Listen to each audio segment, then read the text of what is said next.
because they decided they didn't want to support law enforcement. So the breaking news tonight, I fired them all. America, Attorney General Pam Bondi just dropped a bombshell on national TV that perfectly exposes how the deep state's been operating. 6 federal prosecutors in Minnesota who were supposed to be prosecuting the biggest fraud case in American history suddenly decided that they didn't want to support ICE agents risking their lives to deport criminal illegal aliens. But here's the kicker. They wanted to resign while staying on the taxpayer payroll up until April. One of them was busy doing a photo shoot with the New York Times while ICE was out there risking their lives. Bondi's response? You're fired. No severance, no paid vacation, just immediate termination. The Trump administration is investigating who's funding groups that are putting ICE agents' lives in danger. Joe Thompson is included in that list of resignations. Thompson led the effort to probe widespread fraud in Minnesota's social programs,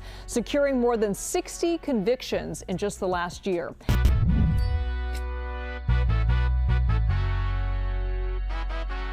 What is up, guys? Tyson, DeLaCruz here. Thank you so much for rocking with me. You know, we covered Joe Thompson quite a bit on this channel, and I thought he was doing a good job. But this perfectly illustrates how the deep state tries to sabotage particular agendas from within. Let me tell you exactly what these 6 prosecutors tried to pull. They came to the U.S. Attorney's Office and said they wanted to resign because they didn't support ICE enforcement. They came, they said, we want to resign, but we want to use our annual leave up until April, meaning they wanted the taxpayers to pay for them to go on vacation. Think about the audacity of that. These federal prosecutors make 6+ figures a year. They want American taxpayer people who support Trump's deportation agenda to fund their extended quote-unquote vacation. And we learned these people had been out there interviewing at liberal law firms. They already had their new gigs potentially lined up. One of these prosecutors, and this is absolutely wild, defended the BLM rioters in 2022 when they burned down pawn shops and somebody was murdered. So this person was prosecuting fraud cases while having previously defended violent rioters who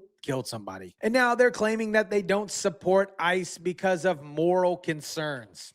Come on. Now let's talk about what these prosecutors are really upset about. The Trump administration isn't just deporting illegal aliens. They're investigating who's funding groups that are obstructing ICE operations and putting agents' lives in danger. The Department of Justice's Civil Rights Division is also seeing more resignations in protest into how this investigation into the shooting death of Renee Good unfolded. Remember, ICE agents in general are facing an 8,000% increase in threat levels and a 1,300 increase in attacks. These aren't just random attacks of violence. We're seeing it every single day. These are coordinated efforts by organized groups, and the Trump administration wants to dive deeper on who's paying for this, who's organizing it, who's funding the resistance that's putting federal agents in danger. That's a completely legitimate law enforcement question. If groups are coordinating to obstruct federal law enforcement and creating dangerous situations that result in shootings and car rammings, the Department of Justice has every right and, frankly, the obligation to investigate who's behind this. And shout out to you guys for sending in the tips. We're going through the emails right now. Thank you very much. We're diving into them. We support our men and women of Homeland Security and ICE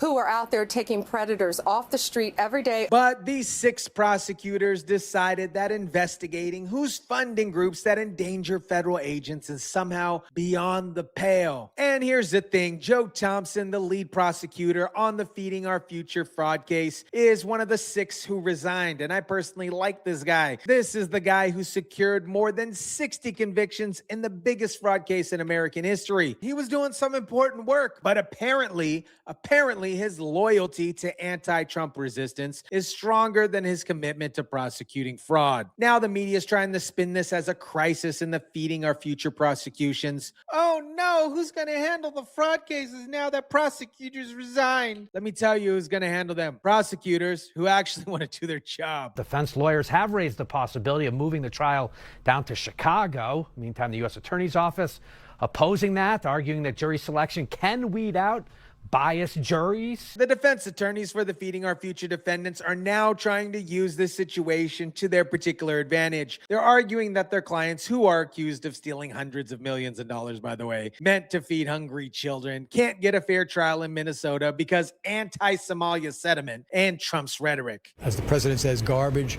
fraudsters, murderers, pedophiles, these defendants are none of those things. These defendants are none of those things because they're literally charged with fraud. That's what the entire case is about. They allegedly stole taxpayer money meant for children. That, my friends, is the definition of fraudster. But here's what the judge said that should concern everybody. What has me concerned are the statements coming out of Washington from the president and the VP that Somalian citizens are, quote, garbage. The judge is worried about Trump's rhetoric affecting the trial. Let me be clear about something. Trump isn't calling all Somalian citizens garbage. He's calling the people who are stealing from children garbage. There's a big difference here. And if a judge can't separate legitimate criticism of criminals from prejudice against an entire ethnic group, that's a problem with the judge, not with Trump. Here's where Pam Bondi showed exactly why Trump picked her to do this particular job. When 6 Minnesota prosecutors tried their resignation stunt, she didn't panic. She didn't negotiate. She just fired them. We had our great men and women in the U.S. Attorney's Office in California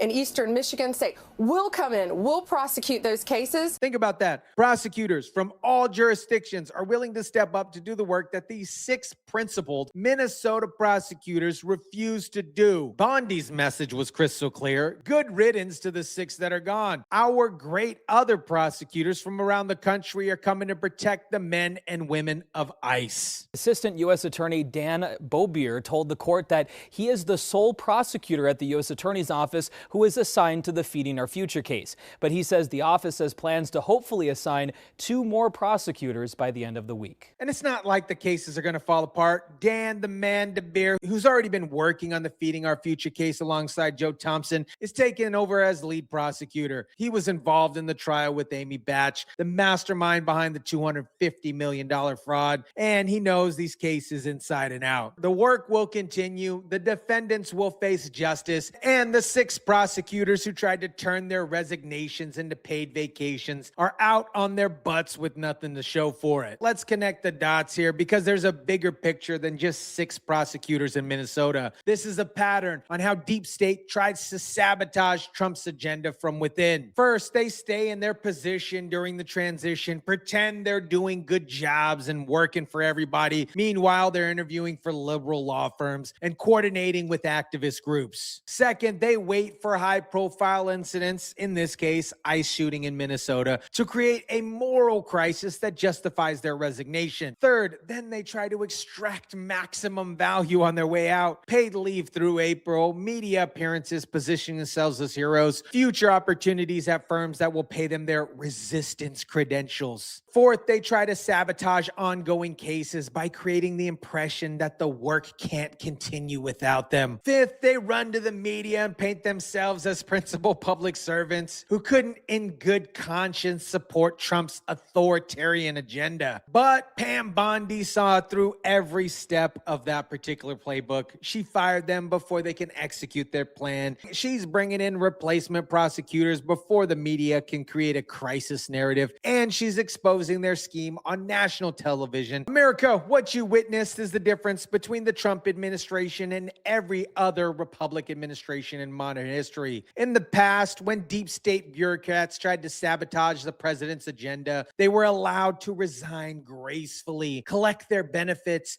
and move on to a cushy private sector job where they could continue undermining conservative policies. Not anymore. Pam Bondi just sent a message to every federal employee who thinks that they can obstruct the agenda. Try it and you're fired. No severance, no paid vacation, no graceful exit. Meanwhile, prosecutors who actually want to do their job are stepping up to handle these cases. The deep state is learning a hard lesson. Trump's second term isn't like the first. There's no learning curve. There's no patience for resistance. You either do your job or you're gone. Let me know what you think about this. Drop it down in the comment section down below. Smash the like button if you kindly would. Share, subscribe, and as always, guys, I'll catch you on the next one.